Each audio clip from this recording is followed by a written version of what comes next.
గతంలో మేము ఏమి ఉద్యమమో మరొకటో మేము ఆ స్థాయిలో ఆలోచన చేయాల.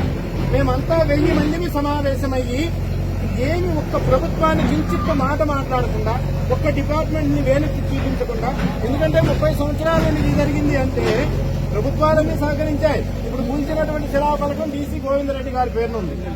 ఎమ్మెల్సీ గారు ఎంపీ నిధులతో కట్టినటువంటి నిర్మాణాలు ఉన్నాయి. ఇక్కడ రోడ్లు వేశారు, ప్రభుత్వమే బస్సులు నడిపింది, విద్యుత్ ఇచ్చింది.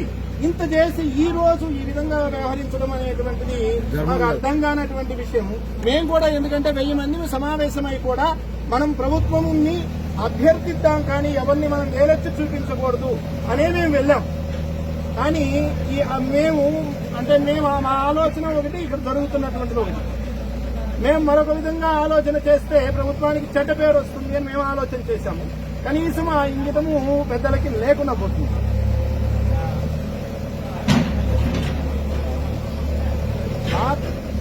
సార్ అది బాత్రూమ్స్ అండి, 100 మంది మగవాళ్ళను, ఇక్కడ ఒక ఆడకూతురు ఎక్కడ వెళ్ళాలి సార్? మీరు ఆలోచన చేయండి సార్. ఎక్కడ రూములు ఉన్నాయి సార్? వచ్చినటువంటి ఆడవాళ్ళకి రూములు ఇస్తున్నారు సార్, అందరికి ఇవ్వగలుగుతారా? అది సాధ్యమవుతుందా? మీరు ప్రాక్టికల్ గా ఆలోచన చేయండి. ఈ పబ్లిక్ టాయిలెట్ కూల్చి రూముల్లో బాత్రూమ్లు ఉన్నాయి కదా అంటే తాళం వేసుకొని ఎక్కడో ఉంటారు ఆఫీసులో. ఎవరు ప్రతి వాళ్ళు వచ్చి తాళం ఇవ్వగలుగుతారా? ఆలోచన చేయండి సార్.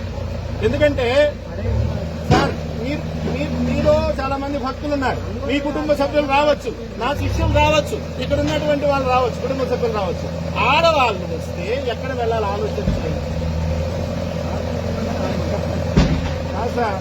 అంటే మీ వృత్తి ధర్మం, నేను మిమ్మల్ని ఎవరిని తప్పుపట్టున్నా, మీరు కావాలని చేస్తున్న పని కాదు. మీ పై వస్తుంది, ఉంటుంది, మీ ధర్మం మీరు నిర్వర్తించాలి. కానీ ఆలోచన చేయండి, మానవీయ కోణంలో ఆలోచన చేయండి, మానవతా దృష్టితో ఆలోచన చేయండి. అటువంటి నిర్మాణం దాన్ని కూలిస్తే కనీసం ఒక ఆచ్ఛాదన సార్. బట్టలు మార్చుకోవాలంటే, లఘుసేపు ఇది చేయాలంటే దగ్గరుండి పట్టించుకోండి.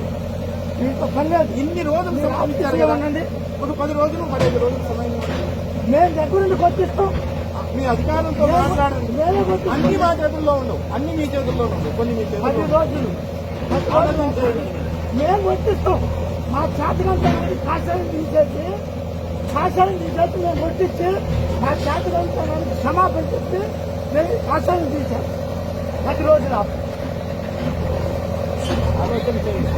మా చేతకంతా ఒప్పుకొని స్వామికి క్షమాపణ చెప్పి మేము దగ్గర కడుగొప్పించి కాషాయం తీసేసి వెళ్ళిపోతాం సార్. ఇక్కడ ఉన్నటువంటి వాళ్ళకి ఎవరికి కూడా ఈ స్వామీజీలకి వీళ్ళకి ఎవరికి వ్యవస్థతో సంబంధం లేదు.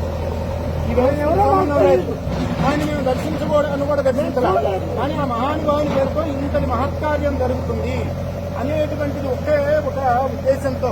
ఏ మతం మీద ఫారెస్ట్ లో 100లాది అన్యమత ప్రార్థనా మందిరాలు ఉన్నాయి. మీరు చూస్తున్నారు, చెత్త పనులు మీకు తెలుసు. ఒక్క దాని మీద కూడా దారి జరగకుండా 100 ఎకరాలు అన్యప్రాంతం అయితే మీరు కూడా ఏమి చేయకుండా, ప్రభుత్వం ఏం చేయకుండా చేస్తా ఉంటారు. చెప్పండి సార్. ఆపండి సార్. మాట్లాడతాం తప్పి ఏమి అంతా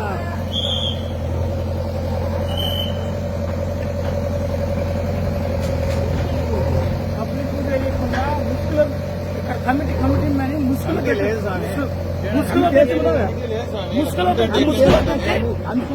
పెట్టి మెదకుండా చేశారు.